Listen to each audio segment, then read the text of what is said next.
అందరికీ నమస్కారం. కూటమి ప్రభుత్వం అధికారం చేపట్టి 10 నెలలుగా వస్తుంది. ఈ 10 నెలల కాలంలో ఏదైతే ప్రజలకు మనం హామీలను ఇచ్చామో ఇచ్చిన ప్రతి ఒక్క హామీని కూడా ఒకదాని తర్వాత ఒకటి నెరవేర్చుకుంటూ అడుగులు ముందుకు వేస్తున్నాం. ఇచ్చిన మాట ప్రకారం 1వ తారీఖు పెన్షన్లు అందజేస్తున్నాం.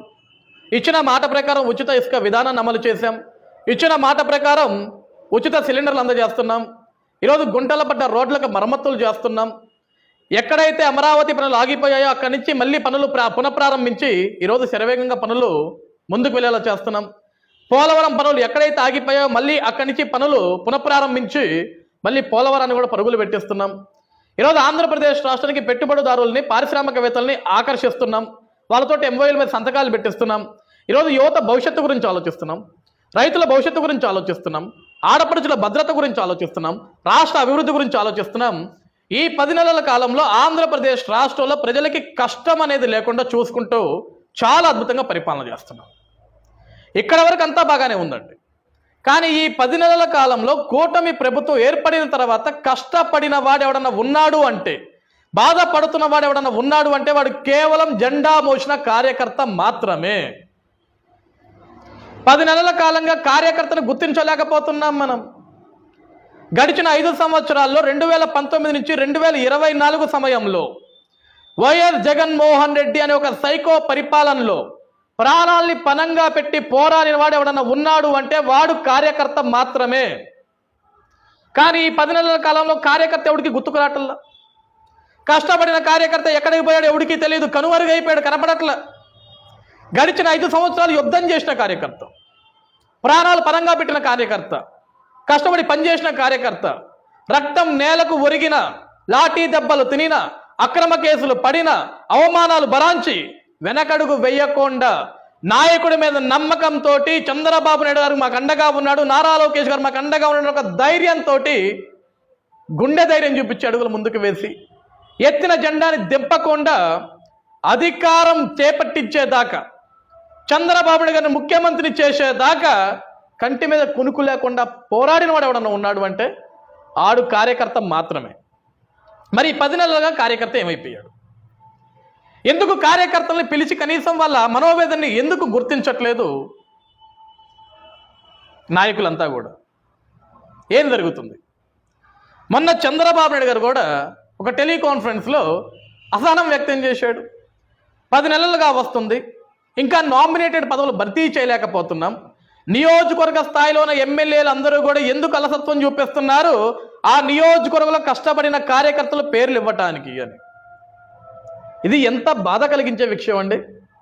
10 నెలలు పట్టిందా నియోజకవర్గంలో ఉన్న ఎమ్మెల్యేలందరికీ కూడా ఆ నియోజకవర్గంలో ఏ కార్యకర్త కష్టపడ్డాడు, ఏ కార్యకర్త కష్టపడలేదు కనీసం అవగాహన లేదా? 10 నెలల సమయం కావాలా ఒక కార్యకర్తను గుర్తించడానికి? గడిచిన 5 సంవత్సరాల్లో జగన్మోహన్ రెడ్డి పరిపాలన ఎదిరించిన కార్యకర్తను గుర్తించడం ఎంతసేపు అండి? ఏళ్ల మీద లెక్క పెట్టవచ్చు. ఈరోజు అధికారం చేపట్టిన తర్వాత ఎమ్మెల్యేలందరూ గెలిచిన తర్వాత ఎమ్మెల్యేలు చుట్టూ చేరారు వైట్ కాలర్ మనుషులు, వైట్ కాలర్ నాయకులంతా. గంజి పెట్టిన ఇస్త్రీ సొక్కాలు గడిచిన 5 సంవత్సరాలు బీరువాలో దాక్కున్నాయి. బయటికి రాలా, ప్రశ్నించాలా, పోరాడాలా, ఒక్క కేసు ఉండదు ఒక్కడి మీద కూడా. ఈరోజు కేసులు పెట్టించుకున్న వాళ్ళని మేము గుర్తిస్తాం, కేసులు పెట్టించుకున్న వాళ్ళ హీరోలను మాట్లాడారు ఆ రోజు. ఈరోజు కేసులు పెట్టించుకున్న కార్యకర్తలు ఏమైపోయారు సార్? ఎక్కడికి వెళ్ళిపోయారు సార్ కేసులు పెట్టించుకున్న కార్యకర్తలంతా? ఈరోజు నియోజకవర్గంలో ఎమ్మెల్యేల చుట్టూ తిరిగే వాళ్ళ మీద ఎన్ని కేసులు ఉన్నాయి సార్? వైట్ కాలర్ మనుషుల మీద ఎన్ని కేసులు ఉన్నాయి సార్? ఖద్దర బట్టల మీద ఎన్ని కేసులు ఉన్నాయి సార్?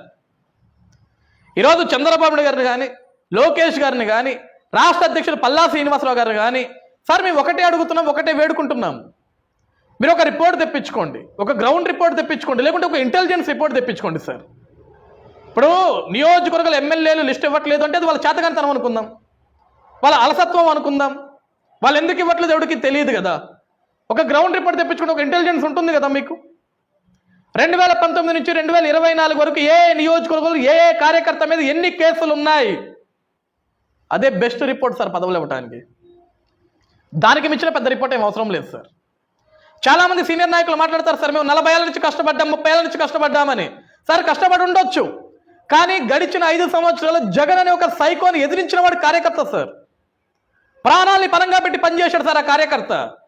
సార్ అధికారం లేనప్పుడు ప్రాణాలు పోగొట్టుకున్నవాడు కార్యకర్తే, చివరికి అధికారం చేపట్టిన తర్వాత కూడా ఈ రోజు కూడా ప్రాణాలు పోగొట్టుకుంటున్నవాడు కార్యకర్త మాత్రమే. గంజి సొక్కా నలగదు, ఇస్త్రీ సొక్కా నలగదు. అధికారాలు ఉంటే మాత్రం వీళ్ళు బయటకు వస్తారు. అధికారం లేకపోతే ఒక్కడు నోరు తెరవడు, ఒక్కడు బయటకు వచ్చి మాట్లాడరు సార్. ఈరోజు నేను మాట్లాడుతున్నట్టు ఇది నా ఆవేదన మాత్రమే కాదు, రాష్ట్రంలో కష్టపడి జెండా మోసిన ప్రతి ఒక్క కార్యకర్త ఆవేదన సార్. ఇది చెప్పుకోలేకపోతున్నారు. ఎవరికి చెప్పుకోవాలో తెలియని బాధ ఇదంతా. ఈరోజు ప్రభుత్వం అన్ని పనులు అద్భుతంగా పనిచేస్తుంది అని సంతోషపడాలో, అధికారం చేపట్టిన తర్వాత కష్టపడ్డ కార్యకర్తని మర్చిపోతున్నారని బాధపడాలో తెలియని అయోమయంలో ఉన్నారు సార్. ఒక పక్క రాష్ట్రం అభివృద్ధి చెందుతుంది, ప్రజలు సంతోషంగా ఉన్నారు, సంక్షేమాలు అందుతున్నాయి, పరిశ్రమలు వస్తున్నాయి, పనులు జరుగుతున్నాయి, రాష్ట్రం గురించి అందరూ అద్భుతంగా మాట్లాడుకుంటున్నారని ఒక పక్క మాకు గుండెల్లో చాలా సంతోషం, గర్వం ఉంది. కానీ మేము పడిన కష్టానికి మాకు గుర్తింపు ఎప్పడవు, మాకు గుర్తింపు ఎప్పుడు ఇస్తారు అనే ఒక ఆవేదన కూడా ఉంది సార్. 2019 నుంచి 2024 వరకు సార్, ప్రతి నియోజకవర్గంలో కూడా నాకు తెలిసి కష్టపడిన కార్యకర్తలు, కేసులు పెట్టించుకున్న కార్యకర్తలు, అరెస్టులై జైలు పాలైన కార్యకర్తలు, ఇలా అవమానించబడిన కార్యకర్తలు 100 నుంచి 200 మంది మాత్రం ఉంటారు సార్. అంత మించి ఉండరండి. 100-200 మంది ఉంటారు. వీళ్ళ మీద నిజంగా కేసులు ఉన్నాయి సార్, పార్టీ కేసులే. జగన్మోహన్ రెడ్డి పెట్టించిన కేసులు ఒక్కొక్కటి మీద 5 నుంచి 10, 20, 30 కేసులు ఉన్నాయి సార్. కానీ ఈరోజు వాళ్ళందరూ ఏమైపోయారండి? వాళ్ళందరూ ఎందుకు కనపడట్లేదండి సార్? ఒక్క రిపోర్ట్ తెప్పించుకోండి సార్. ఈ రోజు వరకు గెలిచిన శాసనసభ్యులందరూ కూడా తమ తమ నియోజకవర్గంలో గడిచిన 5 సంవత్సరాల్లో కష్టపడిన కార్యకర్తలని పిలిచి వాళ్ళ మీద కేసులు రిపోర్ట్ తెప్పించుకొని, మీ మీద ఇన్ని కేసులు పడ్డాయి, పార్టీ కోసం మీరు ప్రాణం పెట్టి పనిచేశారు, మీకు న్యాయం చేయాల్సిన బాధ్యత మా మీద ఉంది, మీకు ఏం కావాలి, మేము ఏం చేయమంటారు, కనీసం పిలిచి అడిగిన ఎమ్మెల్యేలు ఉన్నారా సార్? ఈరోజు వరకు ఏ ఒక్క కార్యకర్తనైనా సరే పిలిచి అడిగిన ఎమ్మెల్యేలు ఉన్నారా? ఉంటే చూపించండి సార్. కార్యకర్త ఆవేదన కూడా అదే సార్. కనీసం పిలిచి మాట్లాడట్లేదు, పిలిచి అడగడం లేదు. నీ మీద ఇన్ని కేసులు ఉన్నాయిరా, నీ పరిస్థితి ఏంటి, నీకేం చేయాలి, నీకేమైనా న్యాయం చేయాలా, ప్రతి నెల నీ కుటుంబం ఎలా గడుస్తుంది, నేను అండగా ఉన్నా, నీకు ఒక పని చేసి పెడితే ఇది చేసుకోపో అని చెప్పేసి కనీసం పిలిచి అడిగిన వాళ్ళు లేరు సార్. బాధ ఉండదండి కార్యకర్తకి? అసహనం వ్యక్తం చేయడానికి కార్యకర్త సార్. ఈరోజు గట్టిగా ఒక విషయం చెప్పమంటారా నన్ను? ఒక రాష్ట్రానికి కష్టం వచ్చినప్పుడు ప్రజలందరికీ గుర్తొచ్చే వ్యక్తి ఎవరైనా ఉన్నారు అంటే అది నారా చంద్రబాబు నాయుడు గారు మాత్రమే. అదేవిధంగా పార్టీ కష్టకాలంలోకి వెళ్ళిపోయినప్పుడు పార్టీకి గుర్తొచ్చే వ్యక్తి ఎవరైనా ఉన్నాడు అంటే వాడు జెండా మోసే కార్యకర్త మాత్రమే. రాష్ట్రం కష్టంలో ఉంటే చంద్రబాబు గారు కావాలి, పార్టీ కష్టంలో ఉంటే కార్యకర్త కావాలి. ఈరోజు చంద్రబాబు నాయుడు గారు ఒక్కళ్ళే కష్టపడి రాష్ట్రం కోసం పరితపించి పరిశ్రమలు తెచ్చి, పెట్టుబడులు తెచ్చి, రోడ్లు వేసి, నిర్మాణాలు చేసి, రైతులను కాపాడి, మహిళలను కాపాడి, యువత కోసం నిరంతరం ఆలోచించి 24 గంటలు అదే పని మీద కష్టపడుకుంటూ వెళ్తే ఒక్క చంద్రబాబు నాయుడు గారు మాత్రమే కష్టపడితే పని అవ్వదు అండి. ఇక్కడ 2019లో మనం ఏమి పనులు చేయక ఓడిపోలేదండి, గుర్తుపెట్టుకోండి. 2019లో మనం ఓడిపోవడానికి కారణం మనమే. ఇదే అసహనం, ఇదే ఆవేదన, ఇదే బాధ ఆ రోజు కూడా కార్యకర్తలను ఎవడు పట్టించుకోవాలి, వాడి కష్టాన్ని ఎవడు గుర్తించాల.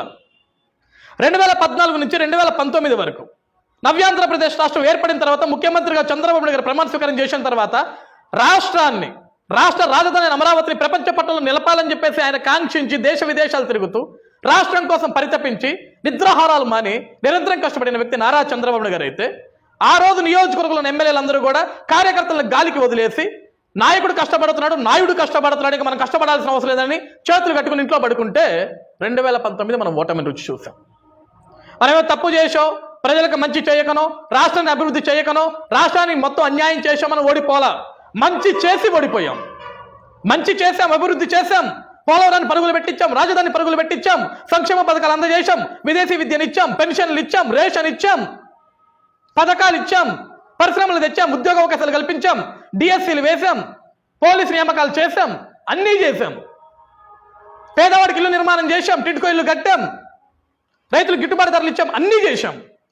కానీ ఓడిపోయాం. ఎందుకు ఓడిపోయామంటే ఆ రోజు కార్యకర్తలు అనుకున్నది ఏంటో తెలుసా సార్? మా నియోజకవర్గాల ఎమ్మెల్యేలు మమ్మల్ని పట్టించుకోలేదు, మా నియోజకవర్గం ఒకటి ఓడిపోతే ఏమవుద్ది, 175 నియోజకవర్గాలు మా ఒక్కటి ఓడిపోతే 174 అయినా గెలుచుకుంటారు కదా అన్నట్లు వదిలేశారు. అలా 175 నియోజకవర్గ కార్యకర్తలు కూడా అదే అనుకున్నారు. కట్ చేస్తే ఏమైంది సార్? ఓడిపోయాం. ఓటమిని రుచి చూసాం. ఆ ఓటమి బాధ ఎవరిదండి? చంద్రబాబు నాయుడు గారికి ఆ బాధ. ఎందుకంటే అప్పుడే పుట్టిన బిడ్డ అమరావతి, అప్పుడే ఏర్పడిన కొత్త రాష్ట్రం నవ్యాంధ్రప్రదేశ్, దానికోసం ప్రాణం పెట్టి పనిచేసిన వ్యక్తి నారా చంద్రబాబు గారు అయితే ఆయన కష్టాన్ని బూడిదలో పోసిన పన్నీరుగా మార్చేశారు ఆ రోజు. మళ్ళీ ఈ రోజు కూడా ఇదే జరుగుతుంది. 2024 అధికారం చేపట్టాం, కష్టాల నుంచి బయటకు వచ్చాం.